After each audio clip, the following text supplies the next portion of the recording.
살아계신 하나님, 매 순간순간 하나님의 배경 속에서 현장을 보게 하시고 하나님의 배경 속에서 하나님이 약속하신 그 복을 누리는 삶이 될 수 있도록 축복하시고 그 축복을 놓치지 않고 누릴 수 있도록 가르쳐 생각나게 하시고 증인이 이어지게 하시는 하나님의 역사를 보게 해주시니 감사합니다. 확인할 수 있도록 축복해 주시니 감사합니다. 각인된 잘못된 생각들, 체질들 하나님이 약속하신 말씀 안에 내려놓을 수 있는 믿음을 주시니 감사합니다. 결단할 수 있는 복을 주시니 감사합니다. 흔들림이 없는 하나님의 배경 속에서 나에게 와 있는 정체성을 회복할 수 있도록 역사하시고 하나님이 본래 주셨던 그 복을 누릴 수 있도록 인도하시고 역사하시는 하나님을 알게 하시고 그 하나님을 찬양할 수 있는 복을 주시니 감사합니다. 하나님 영광 받아 주옵소서. 오늘 또 다시 한번 확인할 수 있는 시간 되어질 수 있도록 축복해 주옵소서. 예수님 이름으로 기도하옵나이다. 아멘. 현장에서는요, 수많은 일들이 일어나고 있습니다. 때때로는 감사한 일도 있고 때때로는 한계를 가지고 고통 속에서 반항을 하며 원망하며 낙심하고 포기하는 일도 일어나게 되어집니다. 우리 삶 속에서 일어나는 일들입니다. 누구에게는 행복하고 누구에게는 불행한 그런 일들도 일어나게 되어집니다. 이 땅에 사는 많은 사람들이 그런 여정을 걸어가고 있습니다. 예수를 믿는 사람도 그 여정을 걸어가게 되어지고요.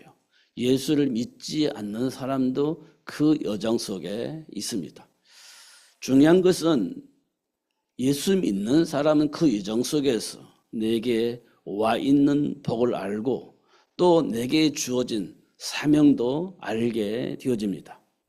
그러나 불신자들은요, 그걸 운명과 팔자로 생각을 하고 그 문제를 해결하기 위해서 그 어느 곳을 찾아가게 되십니다. 그래서 사주도 보고 어떻게 하면 내 문제를 풀 수 있을까 답도 얻기를 원하는 심정으로 찾아가는 것을 확인할 수 있습니다. 그런데요, 실제적으로는 해결되지 않습니다. 실제적으로 지금 당장은 위로가 되어지고 소망이 될 수 있을지 몰라도 사실은 해결되지 않습니다. 지난번에도 말씀을 드렸지만 예수 믿으면 된다는 사실을 인정한 어떤 무당이요, 죽음에 대한 두려움 또 후손에 대한 저주와 같은 재앙이 올 것 같은 두려움 때문에 하나님과 함께하는 것이 맞지만 하지 못하는 그런 무당을 만났습니다. 깊은 대화를 했습니다. 여러 번 대화를 했어요. 그런데 돌아서지 못하는 그 사람의 안타까움을 저는 지금도 가지고 있습니다. 왜 그럴까? 중요한 것은 저주와 같은 재앙의 문제가 밀려올 것 같아서 자기가 당해봤으니까 알잖아요. 자녀들에게 그렇게 될 것 같으니까 돌아서지 못하는 그 모습을 보았습니다. 진짜 안타까움이 있었고요. 또 어떤 사람은요, 열심히 신앙생활을 했던 그런 사람인데 자기가 가지고 있는 질병의 문제가 해결되지 않았습니다. 그래서 수없는 안수기도도 받고 기도원도 다니고 교회에서 할 수 있는 그 모든 것을 다 했습니다. 그런데 해결되지 않아요. 근데 알고 보니 그게 신병이었습니다. 그래서 귀신을 받아들이니까 그 문제가 해결된 것처럼 보였습니다. 무당이 되니까 경제도 회복되었습니다. 너무 좋아했습니다. 이럴 줄 알았으면 진짜 받을 건데, 인정할 건데 이렇게 얘기를 했습니다. 근데 그의 어머니는 권사님, 그의 동생은 목사님, 그랬습니다. 기독교 가문이라는 거예요. 그런데 왜 그에게 신병이 걸렸을까? 근데 왜 그런 사실들을 알려주지 않고 그 문제를 해결하는 데 집중했을까? 이런 안타까움이 있었습니다.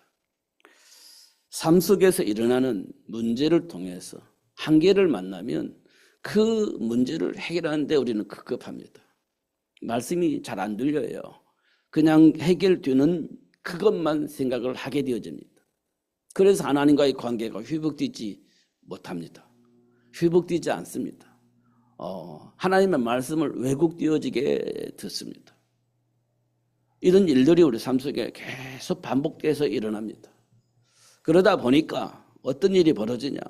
문제를 해결하지 못하는, 문제를 해결할 수 없는 그런 교회로 전락이 되어집니다. 그러다 보니까 사람들이 찾아오질 않아요. 해결하지 못하니까, 해결할 수가 없으니까, 해결되지 않으니까. 그럼 어디로 찾아갑니까? 해결되는 것처럼 들려지는 그것을 찾아갑니다. 그래서 절에 가고, 그래서 무당에 찾아가고 그렇습니다. 하나님의 말씀이 들려지지 않는 시대가 왔습니다. 엘리 제사장 시대 때 그랬는데 그런 시대가 도래한 듯 같습니다. 왜냐면 제가 고민을 하면서 계속 하나님께 질문을 하면서 찾아본 것은 하나님의 말씀이 아닌 어떤 이념에 사로잡히지 않았나 이런 생각이 되어집니다. 교회가 이념에 잡히면 안 돼요. 누구 편에 서면 안 돼요. 우리는 누구 편에 서야 되냐? 하나님 편에 서야 됩니다. 하나님의 말씀을 통해서 답을 얻을 수 있어야 돼요. 어떤 이념이 맞고 어떤 사상이 맞냐? 이게 우리에게는 있어서는 안 되는 겁니다. 물론 사람이 가지고 있기 때문에 사람들이 생각이 있기 때문에 이게 생각의 변화가 있을 수 있어요. 그러나 내면 깊은 곳에는 하나님 편에서 생각을 하고 하나님 편에서 판단하고 하나님의 편에서 결정을 하는 것이 굉장히 중요합니다. 그런데 어느 날 교회가 이념화 되어진 것 같아요. 말씀이 사라지고 하나님과 함께하는 것이 사라지고 사상화 되어지고 이념화 되어진 것 같아요. 그러다 보니까 하나님으로부터 오는 말씀을 통해서 답을 얻지 못하고 힘을 얻지 못해요. 그럼 어떻게 하겠습니까? 힘이 되어지는 그 어느 곳을 찾아가게 될 것입니다. 그게 또 다른 운동이 되어지는 것을 보게 되어집니다. 그런데 하나님이요, 왜 그렇게 허락을 하셨을까? 이런 질문이 우리에게 필요해요. 왜 그런 일들이 우리 삶 속에서 일어나는데 나는 왜 그곳에 있을까? 나는 왜 이렇게 따라갈 수밖에 없는 상황이 벌어질까? 이런 질문이 우리에게 꼭 필요합니다. 우리는 하나님의 자녀이니까 왜 내가 이곳에 있을까? 왜 이런 반응을 할까? 라고 하는 질문 우리에게 꼭 필요합니다. 왜냐하면요, 이 땅에 일어나는 모든 문제와 사건을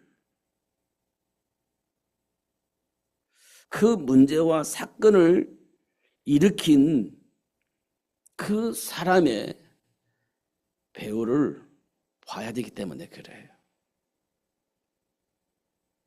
많은 문제와 사건을 일으키는데 그 사람의 배우를 볼 수 있어야 돼요.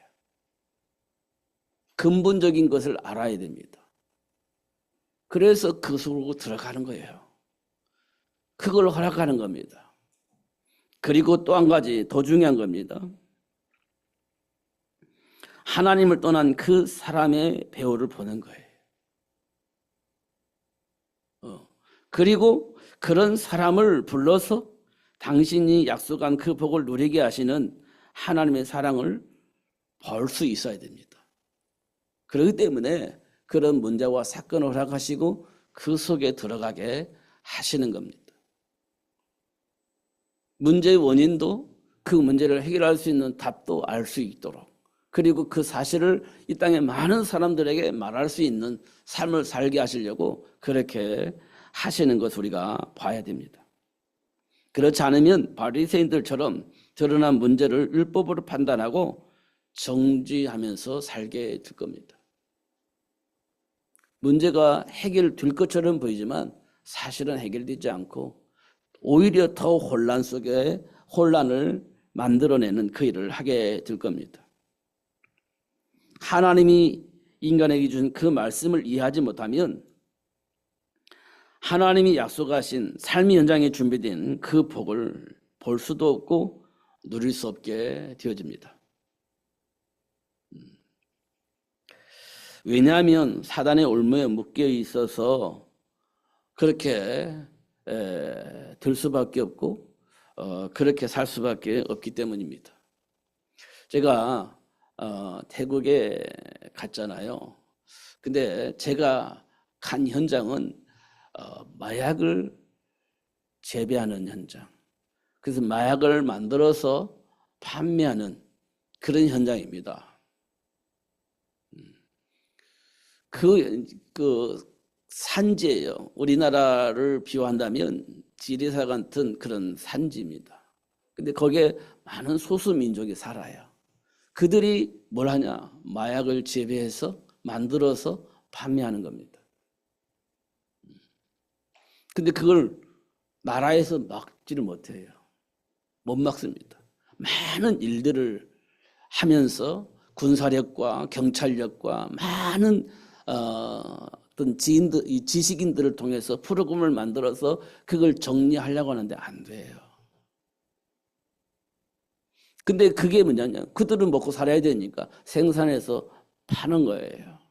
근데 그게 산지인데 시골인데 거기서 만들어서 방콕으로 전달되어지면 도시에 전달되어지면 말로 표현할 수 없는 경제가 회복되어지는 겁니다. 말로 표현할 수 없는. 근데 그거를 알고 있는 방콕 사람들이 그걸 요구를 하는 겁니다. 이게 수요와 공급이 되어지는 거예요. 못 말리는 겁니다. 말릴 수가 없어요. 근데요, 그게 미얀마 이런 그 라오스 이 딱 3국이 경계가 있어요. 그러니까 걸리면 도망가는 겁니다. 미얀마로 도망가고 도망가는 거예요. 그리고 시간이 지나면 다시 돌아오는 겁니다. 그 지역이 제가 갔던 그 현장입니다. 그 현장에 있었던 사람을 제가 만나게 되어진 거죠. 나이는 45살. 근데 그 현장에서 13살 때부터 마약을 한 겁니다. 13살 때부터. 언제까지? 20살 때까지. 약 6년, 7년 동안 마약을 했어요. 평생 그렇게 살 수밖에 없는 배경이 있었는데 그에게 하나님의 사랑이 임한 겁니다. 그에게. 그래서 그 마약에서 빠져나온 거예요. 그 과정을 겪는데 말로 표현할 수 없게 표현했어요. 꿈에서도 편안하게 잠지 못하고 평상시에도 가슴이 터질 것 같은 그런 위압감을 날마다 느끼고 그런 세월을 한 10년 겪었다는 거예요. 중간에 포기하고 싶은 마음도 있었고 마약 한 번만 하면 이게 정리가 되는 겁니다. 한 번만 하면 정리가 돼요. 근데 이분이 왜 그걸 안 했을까? 그 과정 속에 그 고통 속에서도 왜 그걸 안 했을까? 물어보니까 알았기 때문에 그렇다는 거예요. 알았기 때문에. 어떤 상황인지 알았기 때문에. 빠져나와야 된다는 사실을 알았기 때문에. 극복해야 된다는 사실을 알았기 때문에. 넘어서야 된다는 사실을 알았기 때문에 자기 자신과의 싸움을 하게 됐다. 10년이라는 세월 동안에 그렇게 했다. 이렇게 얘기를 했습니다. 답은 하나밖에 없어요. 사실을 알았기 때문이라는 겁니다. 사실을 알았기 때문에. 참 간단하죠. 쉬웠습니다. 근데 그게요, 쉬운 일이 아니에요. 내 몸에서 반응하는 그 반응은 내 생각을 초월해서 감당할 수 없는 그런 영향을 입히기 때문에 그게 쉬운 일이 아니었다는 겁니다. 근데 아는 사람은 극복할 수 있다는 거예요. 아는 사람은. 근데 어떻게 극복하냐? 예수 위에는 다른 길이 없다. 이렇게 얘기를 했습니다. 그분이 나라에서 프로그램을 통해서 이렇게 극복해 보려고 하는데 극복되는 것 같대요. 그런데 막 터질 것 같은 그 감정 앞에 극복이 안 된다는 겁니다. 절대 극복이 안 된다는 거예요. 이게 프로그램이 되는 게 아니라는 거예요. 중요한 건 뭐가 필요하냐? 하나님의 사랑 속에서 그리스도를 알게 될 때 비로소 해결된다. 이렇게 표현했습니다. 절대로 이렇게 표현했어요. 절대로. 여러분 진짜 아셔야 됩니다. 이거는 교회 다닌다 안 다닌다가 중요한 게 아니에요. 프로그램이 좋다 안 좋다 이게 중요한 게 아니에요. 사람이 많이 모인다 적게 모인다 그게 중요한 게 아니에요. 지금 내가 하나님을 알고 하나님과 함께하는 삶을 아느냐 모르냐 이게 중요한 겁니다. 그러면 돼요. 그러면요 하나님이 내 인생의 배경이잖아요. 사람이 많으면 뭐고 어떻고 사람이 적으면 어떻고 내가 돈이 많으면 어떻고 돈이 없으면 어떻고 중요하지 않습니다. 그게 하나님의 배경 속에서 하나님 준비한 복을 누릴 수 있는 그 비밀을 가지고 있으면 그것은 끝이에요. 더 이상 필요한 게 없습니다. 근데 우리는 자꾸만 이 예수 안에서 결론이 안 나니까 자꾸 이념 속에 어떤 사상 속에 어떤 조직 속에 자꾸 들어가는 겁니다. 그 힘이 있어야 뭔가 될 것 같으니까 그렇게 착각을 하는 겁니다. 우리는 예수 안에 준비되어 있는 그 복을 볼 수 있어야 됩니다. 그러면 진짜 해방이 되어지고 자유함이 회복되어집니다. 그러니까 20세까지 마약을 하고 30세까지 죽으라고 싸우고 해방되어지니까 어떤 일이 벌어졌냐. 자기가 있었던 자기가 살았던 그 현장 속에 있는 사람들을 보면서 자기가 받았던 자기가 누렸던 그 복을 전달하고 싶은 마음이 생긴 겁니다. 그래서 지금 15년 동안 마약을 하는 사람들을 치유하기 위해서 그들을 돕기 위해서 신학교가 세워지니까 그 속에서 헌신하고 있는 겁니다. 왜냐하면 그 과정을 잘 알잖아요. 13살 때부터 마약을 했으니까 그 과정 속에 어떤 반응들이 어떤 생각들이 어떤 삶을 지배하고 있는지 어떤 고통이 있었는지 다 해봤잖아요. 그리고 그 문제에서 빠져나오기 위해서 오는 여러 가지 고통과 그 감당해야 되는 그 생각들 그 삶의 비밀들 알잖아요. 그 속에 있는 사람들을 살리기 위해서 계속 거기서 머물러 있는 겁니다. 저는 봤어요. 하나님이 준비하신 자들이 있구나. 하나님이 원하시는 그 일을 위해서 준비한 자들이 있구나. 북한에서도 그런 사람이 준비되어져 있었다는 사실을 확인했고 그랬는데 이번에도 보니까 저는 제 눈에는 자꾸 그런 것이 보여요. 아, 준비되어 있구나. 하나님이 원하시는 그 일을 위해서 준비된 자들이 있구나. 이런 것들이 자꾸 보여집니다. 그러면서 말씀이 더욱더 선명하게 사실로 현실로 보여지게 되집니다. 예수를 모르면요 절대 못 빠져나옵니다. 절대 해결이 안 돼요. 한계를 만나면 어떻게 됩니까? 아브라함처럼 그렇게 되어지는 겁니다. 한계를 만나면 베드로처럼 그렇게 되어져 버리는 거예요. 어쩔 수가 없습니다. 베드로는요 예수님이 수제자였잖아요. 그 한계 만나니까 예수님 저주하면서 모르다가 해버리잖아요. 우리가 가지고 있는 한계점입니다. 모든 걸 버리고 하나님을 따라왔는데요. 기근 만나니까 돌아서 버리잖아요. 그게 우리 인생입니다. 삶의 배경이에요. 그래놓고서는 세리완 찾아가고 그래놓고는 엘리야 찾아가고 그래놓고는 예레미야 찾고 그렇습니다. 그게 답이 되겠습니까? 답이 되지 않습니다. 예수님께서 물어봅니다. 제자들에게 너희는 나를 누구라 하느냐 이렇게 물어봅니다. 이때 베드로가 주는 그리스도시요 살아계신 하나님의 아들이십니다. 이렇게 고백을 하지 않습니까? 그때 예수님께서 바요나 시몬아 네가 참으로 복이 있구나. 그렇습니다. 그게 참 복입니다. 음부의 권세가 이길 수 없는 복입니다.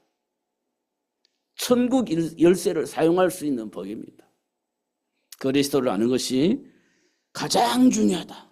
사도 바울이 그랬어요. 그리스도를 아는 것이 가장 중요한 것이다. 지금 우리들의 삶의 현장에서 일어나는 일들을 보면 사람들은 자기가 자신이 원하는 일을 위해서 마약을 하고 자신이 원하는 일을 위해서 살인도 하고 사람이 약점을 이용하여 자신이 원하는 삶을 위한 도구로 사용하기도 합니다. 지금 요즘 뉴스에서 나오는 일들이에요. 약점을 이용해서 자기가 원하는 것을 얻어내는 겁니다. 요즘 많이 나오는 뉴스입니다. 그러나 하나님은 예수님을 통해서 우리에게 아주 중요한 메시지를 주신 겁니다. 오직 성령이 너에게 임하시면 너희가 권능을 받고 예루살렘과 온 유대와 사마리아와 땅끝까지 이르러 내 증인이 되리라. 이렇게 말씀을 하셨어요. 권능을 받고 음부의 권세를 이길 수 있는 하나님 나라를 회복할 수 있는 그 힘을 회복받고 하나님이 약속하신 그 복을 누릴 수 있도록 하시겠다는 약속입니다. 이게 오늘 메시지예요. 쉽죠? 어렵지 않죠? 왜냐하면 내가 하는 일이 아니고 하나님이 하시는 일이기 때문에 하나님 편에 서 있으면 하나님이 하시는 그 일들 속에 준비된 복을 내가 누리게 되어지는 겁니다. 모세가 출애굽을 할 때 모세가 싸워서 애굽을 이기고 노예 생활하고 있는 이스라엘 백성들을 데리고 왔나요? 아니잖아요. 하나님이 역사하셨고 하나님이 축복하셨고 하나님이 하신 대로 모세는 가만히 있었는데 이스라엘 백성들은 모세를 따라서 애굽을 하게 되어진 겁니다. 하나님 편에 서니까 그런 일들이 되어진 겁니다. 모세에게 일어난 거예요. 모세가 한 일은 아무것도 없습니다. 호계 만났을 때 모세가 한 일은 아무것도 없습니다. 하나님이 하셨습니다. 홍해를 가르시고 이스라엘 백성들을 홍해 바다를 건너게 하신 분은 하나님이십니다. 모세가 한 일이 아니에요. 어떻게 하셨냐? 하나님이 모세를 통해서 그 일이 되어지도록 그렇게 역사를 하셨습니다. 맞죠? 모세가 어떻게 홍해 바다를 가르겠습니까? 하나님이 하셨죠. 다만 하나님께서 모세에게 믿음을 주시고 그 믿음을 가지고 홍해 바다를 친 겁니다. 지팡이를 통해서. 근데 그 일로 인해서 홍해 바다가 갈라졌죠. 이스라엘 백성 건너간 겁니다. 어려운 일은 없죠? 어려운 일은 하나도 없습니다. 그냥 하나님의 말씀 따라서 지팡이를 들어서 홍해 바다를 친 것밖에 없습니다. 나머지는 누가 하셨냐? 하나님이 하셨어요. 어렵나요? 쉽습니다. 하나님과의 관계가 회복되어지고 하나님의 말씀이 믿어지면 되어지는 일들입니다. 이렇게 우리가 확인할 수 있습니다. 증인이 되리라. 이 말은 하나님이 그렇게 되어지도록 하실 것임을 말씀을 하고 있는 겁니다. 근데 지금 우리는 어디서 살고 있습니까? 삶의 현장 속에서 살고 있는데 지금 우리가 살고 있는 현장은 누구에 의해서 만들어진 삶의 문화 속에 있습니까? 사단에 의해서 만들어진 문화 속에서 지금 우리가 살고 있는 현장이 흘러가고 있습니다. 삶의 현장의 흐름은요, 사단에 의해서 만들어진 그런 문화 속에서 흘러가고 있습니다. 그래서 하나님을 인정을 안 하게 되어집니다. 하나님의 말씀이 안 믿어지는 그런 상황이 만들어진 겁니다. 왜냐하면 사단에 의해서 만들어진 삶의 문화가 하나님을 믿게 만드는 게 아니고 하나님을 불신하게 만들고 하나님의 일을 대적하게 만드는 겁니다. 그래서 문화 속에 있으면 하나님의 말씀이 믿어질 수가 없어요. 하나님 삶의 문화 속에 있으면 하나님과 함께한 삶을 누릴 수가 없습니다. 지금 우리가 그 속에서 길들여져 가고 있습니다. 그래서 하나님의 말씀이 잘 안 믿어져요. 하나님과 함께 삶을 누릴 수가 없어요. 환경이 그러니까. 삶의 문화가 그러니까. 그래서 믿어보려고 하는데 한계를 만나는 거예요. 지금 우리들의 모습이 그렇습니다. 하나님의 은혜 속에 있기 때문에 안 믿을 수는 없고, 하나님의 은혜 속에 있으니까 하나님과 함께하는 삶을 살지 않을 수는 없고, 그런데 현장에 나가보면 현장의 흐름이 다르단 말이에요. 계속 충돌이 생겨요. 이걸 어떻게 극복하냐? 극복할 수가 없습니다. 그래서 고통 속에 방황하는 거예요. 많은 신자들이 몰라가지고, 배경을 몰라가지고 그렇게 살고 있습니다. 제가요, 태국에 가서 그 사람을 만났는데, 그 사람을 통해서 제가 뭘 봤냐면, 이 사람은 진짜라구나, 진짜 보았구나. 누구를요? 하나님을. 하나님이 하시는 일을 진짜 보았구나, 진짜 알았구나. 이게 제 마음속에 왔습니다. 그러니까 그 많은 세월 동안 자기 안에 극복할 수 없는 그 상황을 극복할 수 있었지 않았겠냐, 이렇게 생각이 되셨습니다. 우리도 그 사실을 알았다면 문제될 것이 없었겠다. 진짜 없었겠다. 이런 생각이 들었습니다. 제가 지난번에도 연변에 갔을 때도 그 북한 선교를 하시는 선교사를 만났을 때도 저는요, 큰 응답을 받았고 확신이 생겼고요. 이번에 그 태국에 갔을 때도 그 마약을 하면서 빠져나왔던 그 사람의 메시지를 들으면서 진짜를 보게 된 겁니다. 진짜를. 그냥 교회 다니는 신자가 아니라 하나님과 함께하는 진짜 삶을 살아야 될 이유를 다시 한번 확인을 하게 되어진 겁니다. 그래서 일본에 제가 이렇게 했어요. 믿음은 바라는 것들의 실상이다. 보이지 않는 것들의 증거다. 이렇게 제가 일본 제목을 쓴 거예요. 믿음은 바라는 것들의 실상이다. 보이지 않는 것들, 영적 세계는 안 보이는 거니까 증거다. 이렇게 제목을 정했습니다. 근데 삶의 현장에서는 어떤 일이 벌어지냐? 인간의 정체성을 왜곡하는 삶의 문화가 흐르고 있습니다. 하나님이 주신 정체성을 왜곡하는, 그래서 하나님과 함께하는 삶을 누리지 못하게 만드는 삶의 문화가 지금 우리가 살고 있는 현장에 흐르고 있고, 우리 그 영향 속에 살고 있다, 이렇게 보여지는 겁니다. 그 속에서 갈등하는 거예요. 하나의 배경을 모르니까. 빌리보 지역에는 뭐가 장악했냐? 점술 문화로 장악했어요. 이게 지금 인간의 정체성을 왜곡하니까 점술로 인생을 풀어가는 겁니다. 데살로니가 지역에는요, 저자의 괴악한 자, 그러니까 경제를 장악하고 있는 조직폭력배들이 지금 데살로니가 지역을 장악을 하고 있는 겁니다. 이게 조직폭력들의 도움을 받지 않으면 이게 안 되는 거예요. 이게 조폭이 현장을 장악하고 있는 그런 현장을 보게 되어지는 겁니다. 성경은 저자의 괴악한 자 이렇게 표현되어 있잖아요. 그들이 돈 받고 그 상인들을 보호해주는 것처럼 그렇게 하고 있는 겁니다. 그렇게 해야만이 이렇게 정상적인 경제 활동을 할 수 있는 것처럼 착각하게 만들어 놓은 겁니다. 이런 것도 우리가 볼 수가 있죠. 그리고 고린도 쪽에는요, 우상 숭배요. 우상 숭배하지 않으면 불안에 살 수가 없어. 그런 삶의 문화를 만들어 놨다. 그게 지금 우리 삶의 현장에 흐르고 있는 겁니다. 근데 그 중심에 가장 핵심적인 것이 뭐냐? 두려움입니다. 답이 없으니까 두려운 거예요. 실패에 대한 두려움, 죽음에 대한 두려움. 이 두려움이 내 생각과 삶을 지배하고 있는 겁니다. 그러니까 어떻게 해요? 점술. 조직폭력의 배경 속에서 누림. 불안하니까 또 우상숭배. 이렇게 뒤어지게 만드는 겁니다. 이런 것도 우리가 꼭 확인해야 돼요. 그러니까요, 복의 근원으로 부름받은 아브라함이요, 왜 기근 만났을 때 엉뚱한 짓을 했을까요? 그 배경을 우리가 확인해야 돼요. 그 배경.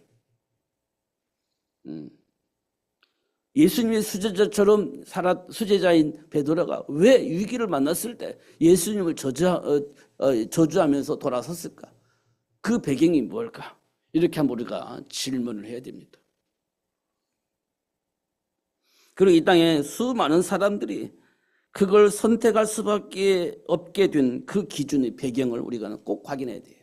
나는 왜 그럴 수밖에 없는가? 꼭 그렇게 해야만이 될 것 같은 그 생각, 그 기준이 어디서부터 왔냐? 배경이 뭐냐? 이걸 꼭 질문해야 됩니다. 이 현실이니까요. 꼭 확인해야 됩니다. 왜 나에게는 이런 감정과 이런 어떤 기준을 가지고 이런 선택을 하고 이런 말들을 하게 되어지는지 그 기준이 어디서 왔고 배경이 무엇인지 꼭 점검을 해야 됩니다. 그래야 그리스도 되신 예수를 통해서 답을 얻고 해방이 되어지고 하나님이 준비한 그 복을 누릴 수 있게 되어집니다. 중요한 것은 문제를 만났을 때입니다. 한계를 만났을 때예요.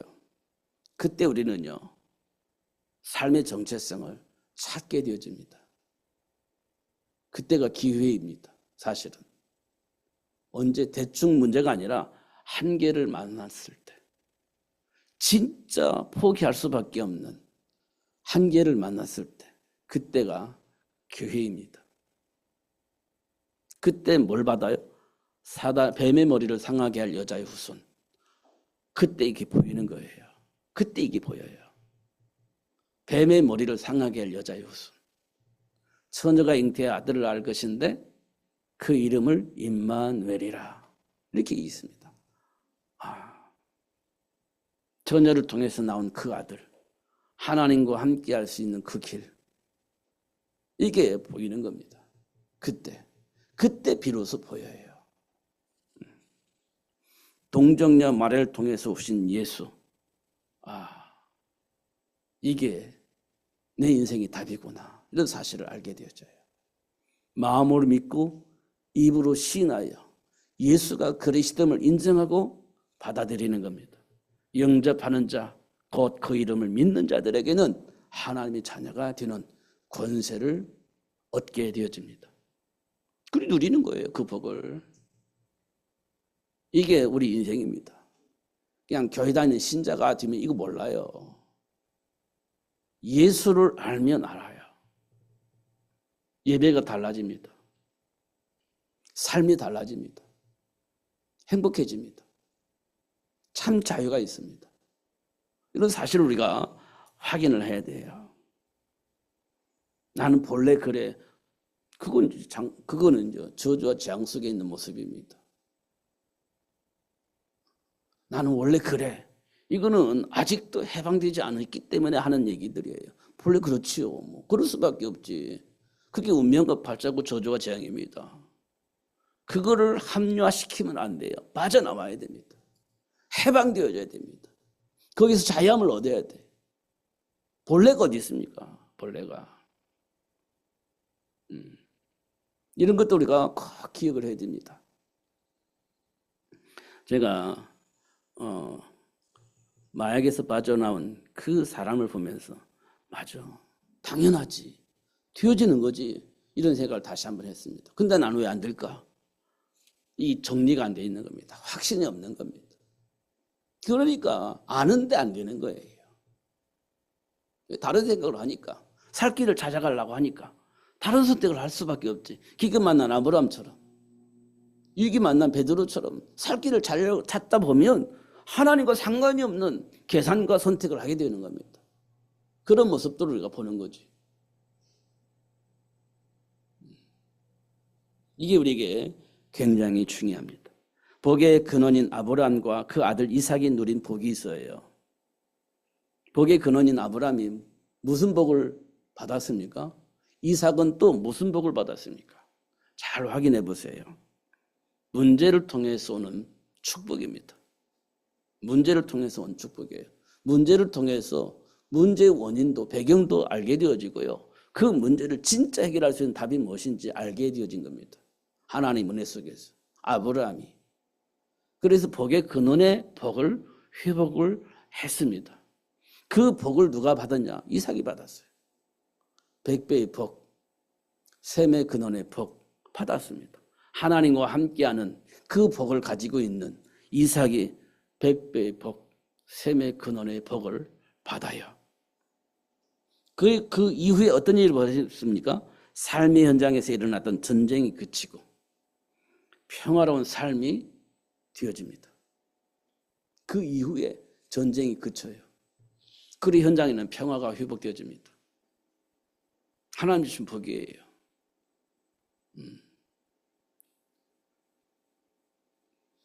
삶의 현장에서 만난 문제로 하나님께 질문을 해야 돼요. 우리는 사소한 것부터 시작해서 하나님께 질문해서 답을 찾는 훈련이 필요해요. 제가 이번에 태국에 가서 사람들을 만났을 때 한 얘기입니다. 하나님의 말씀을 가지고 대화를 해야 되는데 큰 문제를 가지고 대화를 하다 보면 이게 잘 안 됩니다. 위기 속에 있는데 그 위기를 극복하려고 하는 체질이, 생각이, 기준이 내 안에 있는데 말씀 통해서 답을 얻는 건 쉬운 일이 아니다. 큰 문제 앞에서는. 근데 그 큰 문제 앞에서 넘어서려면 어떻게 했냐? 사소한 문제를 만났을 때 그 사소한 문제를 가지고 하나님의 말씀을 들어간다. 그 사소한 문제이지만 그 말씀 속에서 답을 찾고 하나님의 말씀으로 들어갈 수 있잖아요. 사소한 문제니까. 쉬운 문제니까. 그렇게 해서 사소한 문제인데 그 문제를 가지고 말씀을 통해서 점검하고 말씀을 통해서 답을 얻고 말씀 안에서 결정을 하는 겁니다. 사소한 문제이니까 할 수 있잖아요. 죽는 일이 아니니까, 실패하는 일이 아니니까 할 수 있잖아요. 그거를 반복하는 거예요. 반복 계속. 모든 일들 속에 계속 말씀을 가지고 분별하고 선택하는 훈련을 하는 것이 굉장히 중요하다. 그러다 보면 어느 날 감당할 수 없는 문제 앞에서도 말씀을 통해서 답을 얻고 말씀 안에서 선택할 수 있는 복이 생긴다. 이런 얘기를 했습니다. 누가 그 일을 했냐? 다윗이 그랬잖아요. 양을 치면서 하나님과 함께하는 배경을 누리다가 골리앗 앞에서도 만군의 여호와 이름으로 골리앗을 대적할 수 있는 복을 누렸잖아요. 그건 아주 사소한 일들 속에서 하나님의 배경을 누리다 보니 큰 일 속에서도 하나님의 배경을 누렸던 사람이다. 그게 다윗이잖아요. 근데 우리가 사소한 일은 그냥 지나가 그냥 사소한 일이니까. 근데 큰 일 만나서 그때 어작부작 기도하려는데 감당이 안 되는 겁니다. 그러니까 사소한 일 때부터 하나님의 말씀 속에서 분별하고 그 안에 선택하는 훈련이 우리에게 필요하다. 이런 것을 우리가 성경을 통해서 볼 수가 있습니다. 그렇게 하다 보니까 요셉이 노예로 팔렸을 때도 또 누명성 감옥에 갔을 때도 평상 집에서 했던 것처럼 말씀 붙잡고 기도하다 보니까 노예의 현장도 넘어설 수 있었고 누명성 감옥에 갔을 때도 그걸 넘어설 수 있었습니다. 그래서 하나님이 준비한 형통한 복을 누릴 수 있게 되어진 거죠. 평상시에 하나님과 소통하면서 그 넘어서니까 노예가 됐을 때도 누명소 감옥에 갔을 때도 그냥 넘어서게 되어진 것이다. 이렇게 볼 수가 있습니다. 이 훈련이 우리 필요해요. 진짜로. 그리고 다니엘을 보면 언제나 당당했죠. 하나님의 배경 속에서 준비된 복을 확인했던 다니엘은요. 언제든지 당당했습니다. 포로로 잡혀갔을 때도 당당했습니다. 우상 숭배하는 법을 만들어 놓고 다니엘과 세 친구를 죽이려고 하는데도 불구하고 당당했습니다. 하나님의 배경을 알았기 때문에 그렇습니다. 그 어떻게 했습니까? 평상시에 하나님과 소통하는 일을 멈추지 않고 했기 때문에 그렇습니다. 로마 복음화에 당당했던 사도 바울의 배경을 보면 그리스도를 알았어요. 진짜. 현장을 진짜 본 겁니다. 그 현장을 살려야 할 이유를 알게 된 겁니다. 우리는 그걸 보고 사명이라고 하는데요. 넘어설 수 있었습니다. 진짜로.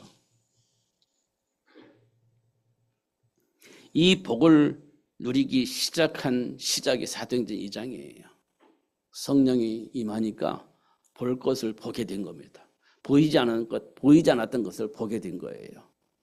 사실을 보게 된 겁니다. 배경을 보게 된 거예요. 마가다락 성도들이 이 세상이 왜 이렇게 돌아가는가? 왜 이 땅에 많은 사람이 고통당하는가? 왜 우리는 핍박을 당하는가? 원인이 뭔가? 계속 질문에 답이 없었는데 성령이 임하면서 보인 겁니다. 배경이 보인 거예요. 그러니까 그리스도를 말할 수밖에 없고 전도할 수밖에 없었죠. 그런데 한계점이 있습니다. 유대인에게만 이게 한계점이에요. 그래서 흩어졌어요. 그래서 흩어진 자들이 현장에 와서 이방인에게도 헬라인에게도 이게 복음을 전하니까 그들이 받아들여요. 그래서 세워진 교회가 안디옥교회입니다. 유대인뿐만 아니라 이 땅의 모든 사람들이 이 복음을 받아야 된다는 거예요. 그래서 세워진 것이 안디옥교회입니다. 그래서 어떻게 했냐? 모든 사람이 다 들어야 되니까 누가 필요해요? 선교사가 필요하지. 돌아다니면서 복음 전가할 수 있는 사람이 필요하지. 누굴 세웠냐? 바울을 세운 겁니다. 안디옥 교회가 바울을 선교사로 파송했습니다. 그래서 바울은 1차, 2차, 3차 전도 여행을 한 겁니다. 그래서 세워진 교회가 로마 교회예요. 현장에 중직자들이 있습니다. 그리고 다음 세대를 계속 양육할 수 있는 시스템이 있었습니다. 250년 만에 로마가 복음으로 바뀌었어요. 현장의 중직자와 다음 세대를 준비하는 그 시스템을 통해서 로마가 바뀐 거예요. 250년 만에. 하나님께서 우리에게 지금 뭘 보게 하시는지 여러분 눈을 뜨고 봐야 됩니다. 하나님의 시간표를 볼 수 있어야 돼요. 지금 현장에서 해야 할 중직자들, 그리고 다음 세대를 위해서 우리가 뭘 준비할 것인지에 대한 분명한 답을 우리가 가지고 있어야 됩니다. 그래야 하나님 원하시는 현장을 복음으로 바꿀 수 있고 세계를 복음으로 바꿀 수 있게 되어집니다. 그래서 하나님은요, 출애굽과 가나안 정복을 위해서 모세를 준비하듯이 준비해야 돼요. 하나님과 소통하면서 미스모 운동을 했던 사무엘을 준비했듯이 준비를 해야 됩니다. 그잖아요. 그리고 로마 복음을 위해서 다음 세대를 준비했던 회당과 서원 운동을 했던 바울처럼 우리 준비해야 됩니다. 그냥 감 떨어지려고 입 벌리고 있어가지고는 절대 안 돼요. 올라가서 감을 따야 됩니다. 그럼 우리가 준비해야 돼요. 진짜로. 그러려면 분명한 답을 가지고 있어야 됩니다. 그 답이 뭐냐? 사탄의 모든 일입니다. 현장에서 일어나고 있는 그 일들 속에 사탄의 일을 볼 수 있어야 돼요. 장악되어 있고 해방되지 못하고 있는 그 사람들의 모습을 봐야 돼요. 그 문제를 해결하신 그리스도를 통해서 그들에게 답을 쓸 수 있어야 돼요. 그러면 되어집니다. 안 될 수가 없죠. 하나님이 그 일을 위해서 우리를 부르셨고 예수님이 승천하시면서 하시는 말씀입니다. 땅끝까지 이르러 내 증인이 되리라. 이렇게 말씀을 하셨어요.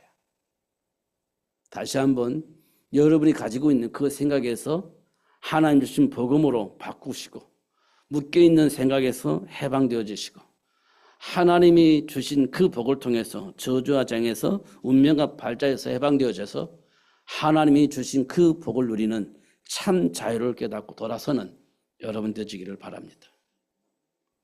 그리고 영향을 입힐 수 있는 삶을 누리시는 여러분 되시기를 예수님의 이름으로 축복합니다. 기도하겠습니다. 하나님 아버지 감사합니다. 오늘도 최고의 복을 주시고 알게 해주신 것 감사합니다. 결코 속지 않고 누릴 수 있도록 성령으로 충만하게 하여 주옵소서. 예수님 이름으로 기도하옵나이다. 아멘.